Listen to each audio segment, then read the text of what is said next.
Gaza से इस वक्त बड़ी खबर सामने आ रही है।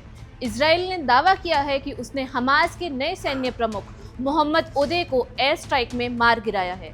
चौंकाने वाली बात यह है कि ओदेह को हमास का नया चीफ बने अभी सिर्फ 11 दिन हुए हैं। इजराइल का कहना है कि वो 7 अक्टूबर के हमले के अहम प्लानर्स में शामिल था और लंबे समय से उसके निशाने पर था।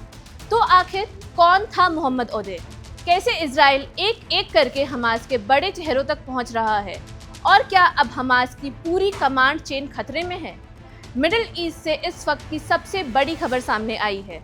इजराइल ने दावा किया है कि उसने हमास के नए सैन्य प्रमुख मोहम्मद ओदेह को गाजा में एयर स्ट्राइक के जरिए मार गिराया है। अब अगर आप सोच रहे हैं कि आखिर ये मोहम्मद ओदेह कौन था, तो पहले पूरी कहानी समझिए।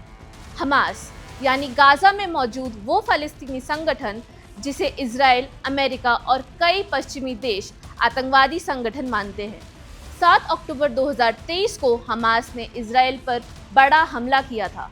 करीब 1200 लोग मारे गए, सैकड़ों को बंधक बनाया गया और उसी दिन से शुरू हुई वो जंग जो आज तक खत्म नहीं हुई।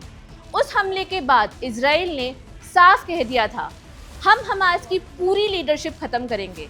और तभी से इजराइल लगातार हमास के बड़े चेहरों को निशाना बना रहा है।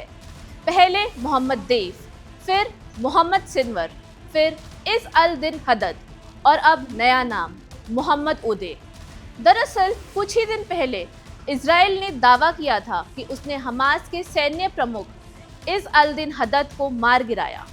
उसके बाद हमास ने मोहम्मद ओदेह को नया चीफ बनाया था, लेकिन अब सिर्फ 11 दिन बाद इजराइल कह रहा है कि ओदेह भी खत्म। रिपोर्ट्स के मुताबिक गाजा सिटी के रिमाल इलाके में देर रात एयर स्ट्राइक हुई। धमाकों के बाद कई इमारतें हिल गई, धुआं उठने लगा और थोड़ी देर बाद इजरायली मीडिया में खबर चली, हमास का नया चीफ मारा गया। इजराइल का दावा है कि मोहम्मद ओदेह 7 अक्टूबर के हमले के मुख्य प्लानर्स में शामिल था। वो हमास की इंटेलिजेंस यूनिट का बड़ा चेहरा माना जाता था।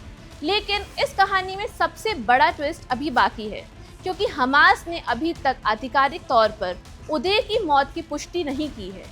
और यही वजह है कि अब सोशल मीडिया पर कई सवाल उठ रहे हैं। सबसे बड़ा सवाल, क्या इजराइल के पास हमास के अंदर तक पहुंचने वाली खुफिया जानकारी है? क्योंकि लगातार इतने बड़े नेताओं तक पहुंचना आसान नहीं माना जाता। रिपोर्ट्स कहती हैं कि इजराइल कई महीनों से ओदेह की लोकेशन ट्रैक कर रहा था। यहाँ तक कि इजराइल पहले भी कई बार उसे मारने की कोशिश कर चुका था। एक रिपोर्ट के मुताबिक 2025 में उसके पिता के घर पर हुए हमले में उनका बेटा मारा गया था। अब दूसरी तरफ एक बड़ा सवाल और उठ रहा है, अगर इजराइल लगातार हमास के बड़े बड़े चेहरों को खत्म कर रहा है, तो फिर हमास अब तक खत्म क्यों नहीं हुआ? असल में यही इस युद्ध की सबसे खतरनाक सच्चाई है। इतिहास बताता है कि ऐसे संगठन अक्सर नए चेहरे खड़े कर लेते हैं। एक कमांडर जाता है, दूसरा आ जाता है और कई बार नई हत्या के बाद गुस्सा और ज्यादा बढ़ जाता है। उधर गाजा में लगातार हो रही एयर स्ट्राइक पर सवाल भी उठ रहे हैं, क्योंकि हर हमले के बाद आम नागरिकों के मारे जाने की खबरें सामने आती हैं। ताज़ा हमले में भी कई लोगों के घायल होने और मौत की खबर आई है। इसी वजह से दुनिया 2 हिस्सों में बटी हुई दिखाई दे रही है। एक पक्ष कहता है इजराइल आतंकवाद के खिलाफ लड़ रहा है, दूसरा पक्ष कहता है इस युद्ध में सबसे ज्यादा कीमत आम लोग चुका रहे हैं। और अब सबसे बड़ा सवाल यही है, अगर मोहम्मद ओदेह सच में मारा गया तो हमास का अगला चेहरा कौन होगा? और उससे भी बड़ा सवाल, क्या मिडिल ईस्ट अब और बड़े विस्फोट की तरफ बढ़ रहा है? गाजा में सिर्फ मिसाइलें नहीं चल रही, बल्कि एक एक करके ताकतवर चेहरे गायब हो रहे हैं। लेकिन क्या नेताओं को मारकर किसी संगठन को खत्म किया जा सकता है, या फिर हर नई हत्या इस जंग को और ज्यादा खतरनाक बना रही है? आप क्या सोचते हैं? कमेंट में अपनी राय जरूर बताइए। मैं हूं विशाखा शर्मा और आप देख रहे हैं one India Hindi. Subscribe to One India and never miss an update.